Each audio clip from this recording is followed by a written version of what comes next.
ابھی تیاری پوری نہیں ہے اور آپ نے اقدام کر دیا تو آپ ختم ہو جائیں گے۔ دوسری طرف یہ بھی ہے تیاری پوری ہے اور موقع بھی ہے اور آپ نے موقع کھو دیا تو بھی you have miss the bus, گیا موقع۔ It goes both ways. اگر آپ نے موقع گوا دیا تب بھی آپ ناکام، اور اگر آپ نے قبل از وقت اقدام کر دیا تب بھی آپ ناکام۔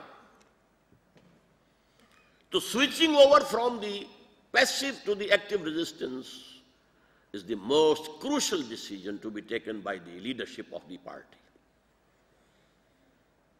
جب یہ محسوس ہو کہ اب ہماری تعداد کافی ہے، کافی کا مطلب مختلف ہوگا، کوئی ایک ملک چھوٹا سا ہے، 1 کروڑ کی آبادی ہے، تو شاید 50,000 آدمی بھی ایسے تیار ہو جائے تو کافی ہو جائے گا۔ ایک کی 15 کروڑ کی آبادی ہے تو 3-4 لاکھ آدمی تو ہوں، تو تعداد کافی کہہ رہا ہوں میں، کوئی فکس نہیں ہے یہ۔ نمبر 2 یہ کہ اب ان کے اندر ڈسپلن کی پوری پابندی ہو گئی ہے، لسننگ اینڈ اوبیئنگ۔ انہیں حکم دیا جائے گا تو موو کریں گے، اور جب کہا جائے گا رک جاؤ تو رک جائیں گے۔ یہ نہیں کہ یا تو چلتے ہی نہیں، چلتے ہیں تو رکتے ہی نہیں، اپنی مرضی سے چل پڑے۔ جیسے ہوا تھا مالاکنڈ میں جو تحریک شریعت چلی تھی ملا صوفی محمد صاحب کی، انہوں نے حکم نہیں دیا تھا، گولیاں شروع ہو گئی، ان کا کوئی حکم نہیں تھا۔ پھر وہ جا کر جو مورچے بنا لیے تھے ان کے فالوورز نے پہاڑوں کے اوپر، جہاں جا کے کہہ رہے ہیں خدا کے لیے اترو، مت کرو یہ، انہوں نے کہا مولوی بک گیا یہ۔ تو یہ جماعت نہیں تھی، ڈسپلن نہیں تھا، موب تھا جو ایک جذباتی اپیل کے اوپر آگے آ گیا تھا۔ جب تک organisation, discipline, listen and obey نہ ہو۔ نمبر 3 یہ تیار ہے ہر چیز سیکریفائس کرنے کے لیے، including their lives, they are ready. یہ 4 شرطیں پوری ہو جائیں، تعداد کافی ہو، ڈسپلنڈ ہو، اور کمٹمنٹ ہو کہ اپنی ہر شے قربان کرنے کو تیار۔ 3 شرطیں پوری ہو جائیں، then the movement will switch over from passive resistance to active resistance۔ Active resistance کا مطلب کیا ہے وہ بھی سمجھ لیجئے، اور وہ بھی میں باہر سے مثالیں دوں گا، کہیں ابھی حضور کی شخصیت سے کوئی مثال نہیں دے رہا میں۔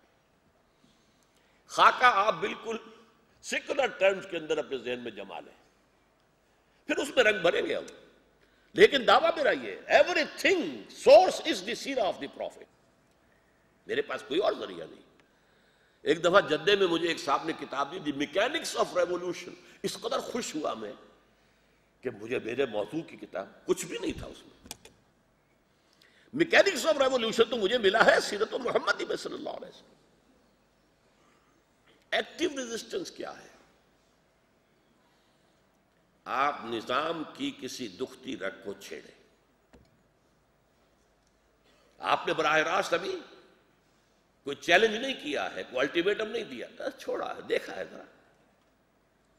مثال کے طور پر گاندھی نے پہلا کام کیا کیا تھا؟ Non violent naan cooperation. ہم تشدد نہیں کریں گے، مار دھاڑ نہیں کریں گے، کچھ نہیں کریں گے، لیکن ہم انگلینڈ کے ملوں کا بنا ہوا کپڑا استعمال نہیں کریں گے۔ ہم تو اپنا چرخہ چلائیں گے، کاٹیں گے اس کے اوپر سوت۔ چرخے کو انہوں نے اپنا قومی نشان قرار دے دیا۔ ذرا تو غور تو کیجئے، 20ویں صدی میں ایک قوم اور اس کی ایک جماعت چرخے کو اپنا نشان قرار دے رہی۔ چرخہ کاٹیں گے، سوت جو ہے وہ بنیں گے، پھر اس سے کھدر بنیں گے، وہ پہنیں گے، ہم تمہارا کپڑا نہیں پہنیں گے۔ اب بتائیے کوئی قانون ہو سکتا ہے کہ ضرور تم انگریزی کپڑا پہنو؟ اور کیا انہوں نے کسی اور کو کوئی نقصان پہنچایا؟ کسی کی جان اور مال کو نقصان نہیں، لیکن کھلبلی مچ گئی، مانچسٹر کی ملیں بند ہونے لگی، اتنی بڑی مارکیٹ انڈیا جہاں کھپت ہوتی تھی کپڑے کی، لٹھا چلا آ رہا ہے، گرم کپڑا چلا آ رہا ہے، ململ چلی آ رہی ہے، وہ سب پہن رہے ہیں بڑے عیش کے ساتھ، اور اب وہ کھادی ہے، کھادی چل رہی ہے، ہم تو نہیں خریدیں گے۔ یہ پہلا سٹیپ تھا ایکٹیو ریزسٹنس کا، کہ انگریزوں کو پتہ چل گیا کہ ہے اب کچھ، کچھ ہونے والا ہے. Second step, non violent civil disobedience. کوئی تشدد نہیں کریں گے، کوئی توڑ پھوڑ نہیں کریں گے، کوئی مار دھاڑ نہیں کریں گے، لیکن قانون توڑیں گے. اور قانون بھی کیسا؟ بڑا ہی معصوم قانون. پرماتما کا سمندر ہے، پرماتما نے اس میں نمک پیدا کر دیا ہے. ہم پرماتما کے سمندر سے، پرماتما کے پانی سے نمک نکالنے جا رہے ہیں. ہم نے تو کسی کو کچھ نہیں کہا، لیکن اس کا مطلب کیا ہے؟ اس پر ایکسائز ڈیوٹی تھی. It means you have threatened the taxation policy of British India. آپ نے برطانوی حکومت کی ٹیکس کی پالیسی کو چیلنج کر دیا. اب لاٹھیاں پڑی، سر پھٹے، بڑے بڑے لیڈروں کے سر پھٹے، بڑے پیمانے پر جیلیں جو ہے بھری گئی. یہ ایکٹیو ریزسٹنس تھی کہ جو کی ہے گاندھی نے. اس ایکٹیو ریزسٹنس کے بعد پھر مرحلہ چھٹا اور آخری آ جاتا ہے. That is the direct clash, تصادم. نظام اور اس کے محافظوں کے ساتھ آپ کا تصادم، فزیکل تصادم. کیونکہ جب آپ نے ایکٹیو شروع کر دی ہے ریزسٹنس، تو اب گویا کہ آپ نے ڈائریکٹلی چیلنج کر دیا پورے سسٹم کو. Now the system will come over you with the full strength. کچل دو انہیں، مار دو ان کو، ختم کر دو. And now it will be the test. اگر آپ نے تیاری ٹھیک کی تھی، تربیت صحیح کی تھی، تنظیم صحیح کی تھی، اور صحیح وقت پر یہ فیصلہ کیا تھا، آپ کامیاب ہو جائیں گے.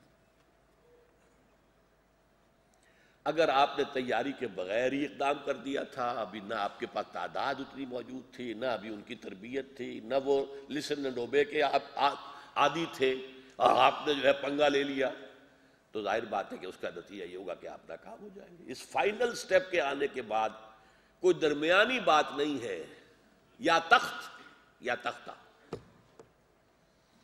Either the revolutionaries will be eliminated, exterminated, ختم ہو جائے, or the system will change. یہ جو تصادم ہے، یہ میں بعد میں عرض کروں گا کہ یہ کئی شکلوں میں ہو سکتا ہے. تصادم ہوگا وہ پورا فزیکل، اس کی شکلیں کیا کیا ہو سکتی ہیں وہ میں بعد میں بیان کروں گا.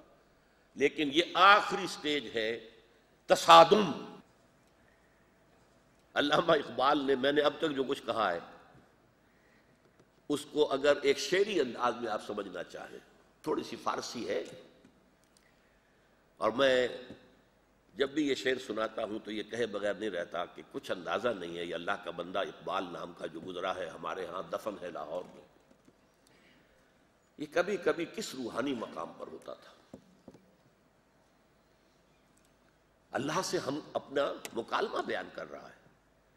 گفتند جہان ماں آیا بب تمی سازد. اللہ نے مجھ سے کہا ہے اقبال میں نے تمہیں اپنی جس دنیا میں بھیجا ہے وہ تمہارے ساتھ سازگار ہے، تمہیں پسند ہے؟ گفتم کہ نمی سازد، میں نے کہا نہیں مجھے پسند نہیں. یہاں ظلم ہے، یہاں غریب پس رہا ہے، یہاں مزدور کے رگوں کے خون کی سرخی سے شراب کشید کر کے سرمایہ دار پیتا ہے. کیا اقبال کے اشعار ہے. خواجہ از خون رگے مزدور سازد لال ناب. یہ شراب جو بیٹھ کر پی رہے ہوتے ہیں یہ سرمایہ دار اور کارخانے دار، یہ شراب لال پری، یہ مزدور کے خون کے اندر اس کے رگوں میں سے کشید کی ہوئی شراب. خواجہ از خون رگے مزدور سازد لال ناب. از جفائے دہ خدایاں کشت دہقانہ خراب. اور جو جاگیردار ہیں، بڑے زمیندار ہیں، ان کے ظلم و ستم سے دہقان کی کھیتی خراب ہے. دہقان کی کھیتی سے اس کے بچے کو دانہ نہیں مل رہا، وہ بھوکا. انقلاب انقلاب انقلاب. بڑی عظیم نظم ہے اقبال کی ہے.